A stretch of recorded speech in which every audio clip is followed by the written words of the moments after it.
안녕하세요, 볼리TV 서영욱입니다. 네, 김정용입니다. 네, 요즘 서영욱이 채널 팔았냐고 댓글이 달렸더라고요. 아, 자꾸 안 나온다고? 네, 통기자만 나오고 왜 너 안 나오냐. 근데 사실 숫자로 따져보면은 나오시는 비중이 더 높을 텐데 여전히. 근데 요즘에 김민재 영상 조회수가 훨씬 높기 때문에 조회수 기준으로. 네, 조회수 기준으로 네. 제가 열심히 나름 하고 있지만 네, 통기자가 더 많이 여러분들께 보이는 것 같습니다. 네. 열심히 하도록 하겠고요. 채널 안 팔았습니다. 자, 오늘 아침 9시 조금 넘어서 대한축구협회에서 대한민국 축구대표팀 A대표팀 클린스만호 첫 소집 명단 26명을 발표를 했습니다. 네, 굉장히 일찌감치 나왔어요. 네, 사실 저희가 이제 명단을 나오는 걸 알고 있었기 때문에 영상 준비를 하고 있었는데 굉장히 좀 부지런하게 발표를 했습니다. 그런데 명단을 딱 보니까 아직까지는 거의 아직 벤투 감독인가 이런 생각이 들 정도로 벤투호의 유산을 고스란히 물려받은 그러니까 카타르 월드컵 최종 명단하고 거의 같은 스쿼드예요. 그래서 제가 농담 삼아서 클린 벤투호인가 뭐 이랬는데 아무튼 보시면 진짜 사실상 거의 그대로인 수준입니다. 뭐 바뀌는데 몇 군데 좀 없죠. 네, 그렇습니다. 그 월드컵 최종 명단이 26명. 네. 이번에 뽑힌 선수도 26명인데 네. 바뀐 선수가 있긴 하거든요. 네. 근데 홍철과 윤종규가 부상으로 빠졌고 월드컵 예비 명단에 있던 오현규와 이기재가 들어갔다는 걸 생각하면 네. 진짜 그대로라고 할 수 있고요. 네, 그래서 그렇죠. 이제 이거는 벤투호를 기반으로 뽑았다가 아니고요. 벤투호 그대로 뽑았다. 아예 이제 협회 공지도 그렇게 되어 있습니다. 네. 딱히 이제 찾아볼 시간이 많지 않아서 카타르 월드컵 최종 명단을 기반으로 했다라고 되어 있는데 기반으로 한 게 아니고 그대로 뽑았습니다. 그렇습니다. 그러니까 왼쪽 풀백 2명이 같이 빠졌기 때문에 이제 왼쪽 풀백을 보완하는 차원에서 이기재 선수를 추가한 거 정도가 이제 바뀐 거라고 보면 되겠고요. 오영규 선수도 뭐 예비 명단이긴 하지만 갔었기 때문에 네네. 사실상 카타르 월드컵 멤버 고스란히 지금 나온 건데 사실 이 정도로 새 감독이 왔는데 이 정도로 전임 감독 라인업을 거의 복붙해서 쓰는 거는 거의 없지 않습니까? 네, 그렇죠. 새 감독이 테스트해보고 싶은 선수도 있기 마련이고요. 그렇죠, 예. 둘째로는 시간 간격이 얼마 안 된다 하더라도 전 대회 이후에 은퇴한 선수 나오고 네. 부상자 나오고 그렇죠. 부진한 선수 나오고 여러 가지 이유로 누군가 빠지게 되거든요. 네. 그런데 이번엔 그런 선수조차 몇 명 없었어요. 그렇습니다. 지금 보시면 그 소속팀에서 부상 때문에 오랫동안 못 뛰고 있는 황희찬 선수도 일단 그 소집을 했고, 네, 일단 돌아왔으니까. 네, 네. 좀 그럴 정도로 굉장히 좀 거의 고스란히 가지고 왔고요. 그러니까 만약에 한국 대표팀에 대해서 사전 정보가 조금이라도 있었으면 어느 정도 명단에 소폭이라도 변화가 있었을 것 같은데 거의 좀 관심이 그럴 수밖에 없으니까 관심이 없고 월드컵 때 본 선수들이 전부이기 때문에 클린스만 감독이 무리하지 않고 일단 이번 대표팀 소집에는 기존 라인업을 그냥 거의 갖다 썼습니다. 어쩌면 네. 그 월드컵 멤버들은 현장에서 서너 경기를 봤거든요. 그렇죠. 클린스만 감독이 카타르 월드컵에 현장에 있었으니까. 그래서 제일 잘 안다라고 말할 수도 있겠고요. 그렇습니다. 코칭 스태프들이 있고 또 만약에 본인이 좀 변화를 줘야겠다라고 생각을 한다면 협회 기술위원 전력강화위원회 쪽에 요청을 했을 수도 있겠죠. 추천을 좀 해달라. 근데 그런 거 없이 일단 제로 베이스에서 시작을 하는 개념으로 출발을 합니다. 이전 우리 대표팀 감독들도 이러진 않았잖아요. 본인의 색깔, 어떤 전임 감독들이 거의 안 뽑았던 선수를 넣는다거나 이런 식으로 좀 변화를 줬던 기억들이 있는데 벤투 감독 처음 왔을 때도 그랬죠. 우리가 이제 기억하고 있는 게 네. 벤투 감독이 오자마자 김문환, 황인범, 황의조 등을 대표팀에 데뷔시키거나 복귀를 시켰어요. 네. 이들이 다들 카타르 월드컵까지 갔죠. 그렇죠. 네, 그런 경우를 생각해 본다면 많이 다르다고 할 수 있는데 부임 후 첫 경기 명단 발표까지 간격이 얼마나 되는지 네. 오히려 벤투 감독이 더 짧았습니다. 그렇군요. 벤투 감독이 선임 발표 후에 열흘 만에 첫 명단을 내놓았는데 네. 그 사이에 이제 기술위원회 도움을 받지 않고 우리가 알아서 뽑겠다고 말하면서 그 같이 온 코치들이랑 스터디를 엄청 해가지고 막 뽑겠다고 이제 열성을 네. 보였어요. 정말 열심히 하는 네. 감독이었죠. 예. 다만 이제 그때랑 지금과 다르고 이제 클린스만 감독을 이해할 수 있는 건 벤투 감독이 그렇게 돌아다녔어도 K리거들을 막 뽑은 게 아니고 그렇죠. 아시안 게임 멤버들을 뽑았어요. 당시가 아시안 게임 우승 직후였잖아요. 그렇죠. 그래서 아시안 게임 멤버들이 그 대회 끝내고 체력 회복할 여지도 거의 없는 상태에서 바로 A대표팀으로 합류했던 걸 우리가 기억하고 있거든요.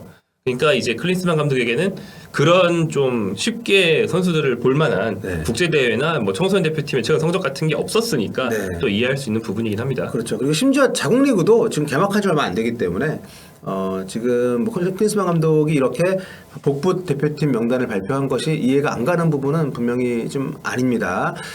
사실 뭐 너무 임박해서 선임이 됐기 때문에 뭐 이해가 간다라고 제가 생각했었는데 좀 조사한 걸 좀 듣고 보니까 벤투 감독은 그러니까 오기로 결정을 하고 공식적으로 선임되는 사이에 시간들이 있는데 그 시간을 벤투 감독은 그래도 좀 사단하고 연구를 좀 한 거고 네.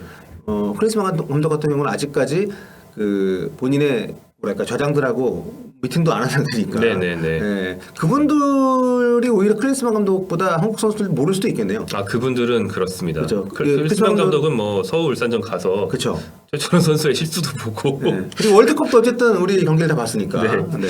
그런데 이제 클린스만 감독의 코칭 스태프는 뭐 많이 아시다시피 국내에 상주하지 않죠. 네. 그래서 그 외국인 코치 4명은 이번 선수도 소집이 20일인데 네. 16일 그러니까 나흘 전에 한국에 들어올 거라고 하고요.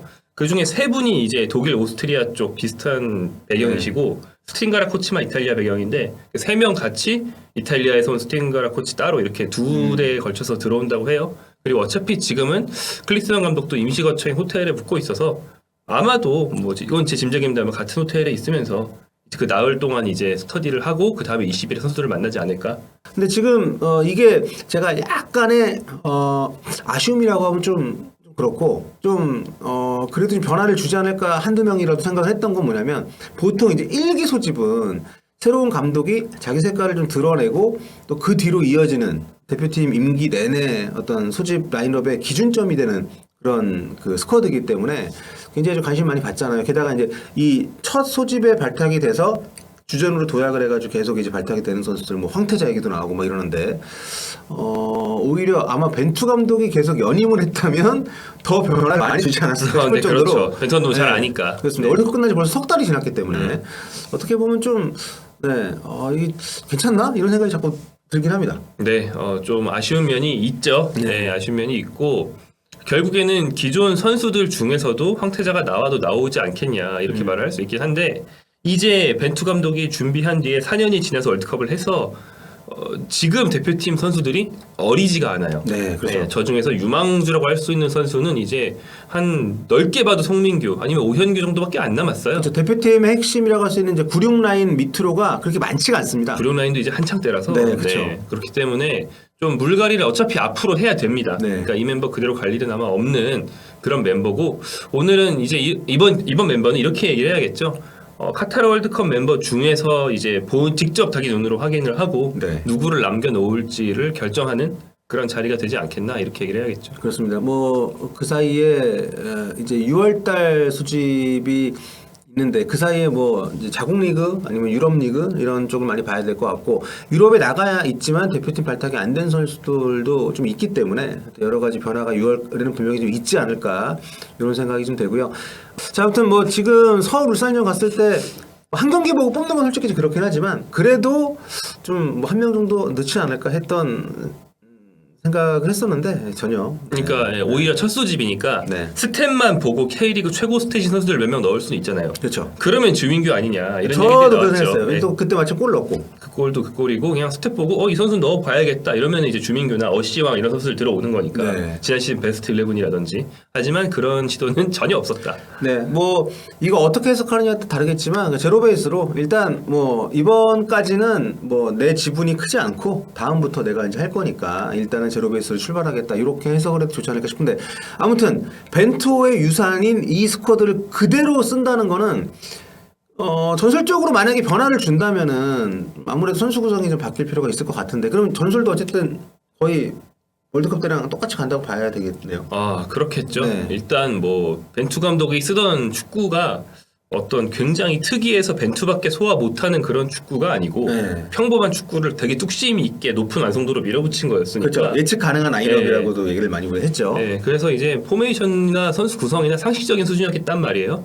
클린스만 감독이 지금 처음 소집한 멤버들을 그냥 상식적으로 조합을 해본다면 똑같은 조합이 나올 수밖에 없다. 그래서 선수 구성이나 포메이션은 아마 그대로일 텐데 뭐 세부적인 경기 운영이나 부분 전술 면에서 겨우 첫 소집인데 네. 뭔가 변화가 생긴다면 그건 굉장히 재밌는 모습이 될 것 같고 그쪽에 우리가 좀 포커스를 맞출 필요가 있을 것 같습니다. 그렇습니다. 그리고 대표팀은 또 클럽이랑 달라서 좀 만들어진 부품들을 조립을 얼마나 잘하고 세부적으로 어떻게 좀 색깔을 내느냐 이제 이런 부분들이기 때문에 일단 또 코칭 스태프들이 모여서 좀 어떤 식으로 또 얘기가 오갈지를 지켜봐야 될 것 같고요. 참고로 제가 이제 클린스만 감독이 지금까지 한국 오기 전에 지금 4군데에서 감독을 맡았었는데 그때 어떤 전술들을 많이 썼는지 한번 자료를 봤거든요. 보니까 이제 독일 대표팀이나 바이에른 뮌헨 감독실 같은 경우에는 좀 너무 옛날이기도 하고 가장 긴 기간 동안 감독을 맡았던 미국 대표팀 이게 이제 2011년부터 5년 넘게 했더라고요. 이때 기록을 보니까 98경기를 지휘를 했는데 거의 뭐 3백 거의 안 썼고요. 4-3-3이나 4-4-2를 주로 많이 썼더라고요. 네. 그러니까 뭐 벤투 감독하고 뭐 큰 차이 없는 그런 구성이라고 보면 될 것 같고 가장 마지막 최근 감독이었던 헤르타 베를린 시절에는 뭐 10경기밖에 안 했지만 4대 축강 때도 뭐 부버지도 얘기했지만 거의 뭐 매경기 라인은 뭐 전술을 엄청 바꿔가면서 했었기 때문에 네, 뭐 이건 뭐 크게 참고 자료가 안 될 것 같고 3-4-1-2, 4-4-2, 네. 4-1-4-1 그다음에 3-5-2 네. 이렇게 한 4가지 정도 썼다고 보시면 됩니다. 9경기, 10경기 하면서 네. 자 아무튼 뭐 지금 이렇게 뽑았다는 거는 거의 다 한 번씩은 뛴다고 봐야 되지 않을까요? 봐야 되니까. 아, 네. 그게 상식적이죠. 네. 네. 뭐 여기서 갑자기 주전을 정할 수는 없는 거고 2경기 있으니까 거의 모든 선수들이 출장 시간을 뭐 한 반 경기 정도는 부여받겠다라고 짐작하는 게 맞을 것 같습니다. 그렇습니다. 지금 여러 선수들이 이제 어쨌든 감독이 바뀌었으니까 기존의 주전 출전 비율이 낮았던 선수들에게 좋은 기회가 될 것이고 골키퍼도 사실 좀 이번에 골키퍼 코치가 워낙 유명한 분이 오셔가지고 네. 케프케 코치 그 독일 대표팀 굉장히 오래 맡으면서 많은 선수들을 길러내기도 했고 본인 스스로도 레전드인 그렇죠. 그래서 김승규 선수가 지금 벤투 감독실에서는 완전 붙박이하는데 이것도 좀 변화가 있을 수 있지 않을까 이런 기대도 개인적으로는 좀 가능성은 있습니다. 다만 이제 김승규, 조현우를 비교해 본다면 좀 옛날 얘기긴 하지만 네. 클린스만 감독이 칸을 내치고 레만을 썼던 거랑 비교해 볼 수 있는데 네. 칸이랑 레만은 동갑이라서 딱히 레전드인 칸을 내칠 필요가 없는데 레만이 선방은 좀 덜해도 더 현대적이고 빌드업을 잘한다고 레만으로 바꿨잖아요. 그런 걸 본다면 둘 중에 선호하는 스타일은 또 김승규일 수 있습니다. 그렇습니다. 굉장히 좀 이 부분도 관심 있게 보시면 좋을 것 같고 자 이번 경기 우리 3월 24일 콜롬비아하고 이제 울산에서 첫 경기를 하고요. 28일에 우루과이에서 서울에서 네. 우루과이에서 서울이랑 한다고 할 뻔했네요. 네. 죄송합니다. 서울에서 우루과이랑 합니다. 지금 콜롬비아는 아직 명단 발표를 안 했고요. 네. 우루과이 대표팀 명단 발표가 좀 일찍 됐는데 우루과이가 이제 월드컵 뒤에 감독이 잘리셔가지고 네, 뭐 네. 우리를 넘지 못하고. 네, 정말 우루과이가 월드컵 때 참 기대 이하의 경기를 했는데 네. 임시 감독인 그 브롤리 감독이 지휘를 합니다. 20세 대표팀 감독이더라고요. 네. 그 20세 대표팀 우루과이도 월드컵 본선에 올라갔기 때문에 우리랑 만날 수 있는데 아무튼 이번에 노장들을 대거 뺐더라고요. 네, 이 점이 좀 재밌죠. 네. 그러니까 이 사람은 딱히 권한이 있는 사람도 아니란 말이에요. 그런데 세대 교체를 갑자기 확 해버렸어요. 네. 이게 세대 교체일 수도 있고 이 다음에 오는 정식 감독은 다시 노장들을 불러올 수도 있는 건데 휴식 그렇죠. 주는 걸 수도 있는 건데 네. 아무튼 이제 새로운 얼굴들을 대거 등용을 해서 한국에 옵니다. 네, 고딘, 수아레스, 카바니. 뭐 우리 팬들 입장에서 뭐 좀 아쉬운데 그래도 이렇게 스타들이 와야 좀 분위기도 나고 좀 보는 재미도 있는데 어쨌든 이런 라인업을 가진 우루과이 대표팀과 28일 날 경기를 하고요. 아무튼 굉장히 좀 클린스만 감독 여러 가지 말들이 많은 상황에서 왔는데 기자회견 한 방으로 많은 우려를 어느 정도는 좀 불식시키지 않았나. 또 코칭 스태프 라인업이 워낙 괜찮았기 때문에 네. 이번 또 선수 명단도 어쨌든 뭐 어떤 면에서 보면 좀 독특한데 어떻게 구성을 하고 어떤 식으로 또 팬들에게 첫 선을 보이게 될지 굉장히 기대가 됩니다. 뭐 하실 말씀 있으신가요? 네, 뭐 한 경기로 다 알 수는 없지만 네. 뭐 이번 경기를 통해서 많은 걸 이제 검증해 나가야 되겠죠. 네. 뭐 이를테면 화려함이 우선이냐, 한국 상주하면서 쭉 팀으로 일하는 게 우선이냐 이런 코칭 스태프에 대한 우리의 좀 궁금증 그리고 이제 클린스만 감독이 이번 명단은 되게 의외로 거의 안 바꿨는데 과거 맡았던 팀들에서는 너무 급격한 세대 교체를 하는 게 아니냐 뭐 이런 얘기도 있었단 말이에요. 뭐 그런 일이 앞으로 일어날지에 대한 궁금증 이런 것들을 이제 체크해 나가면 될 것 같습니다. 네. 저는 개인적으로 벤투 감독이 물론 월드컵 본선 때는 뭐 효과적으로 운영을 했지만 교체 카드를 잘 안 쓰거나 좀 늦게 쓰거나 타이밍 이런 부분들이 좀 많이 있었잖아요.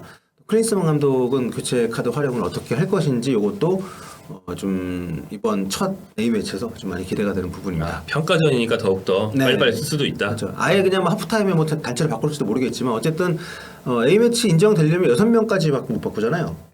네. 지금 코로나 이후로 조금 융통성이 생겼나? 코로나 되면서 5명으로 늘어났으니까 기본 교체가. 자, 어쨌든 네, 이번 첫 경기 여러 가지로 기대가 되는 경기고요. 네, 저희 또 계속해서 소식 전해드리도록 하겠습니다.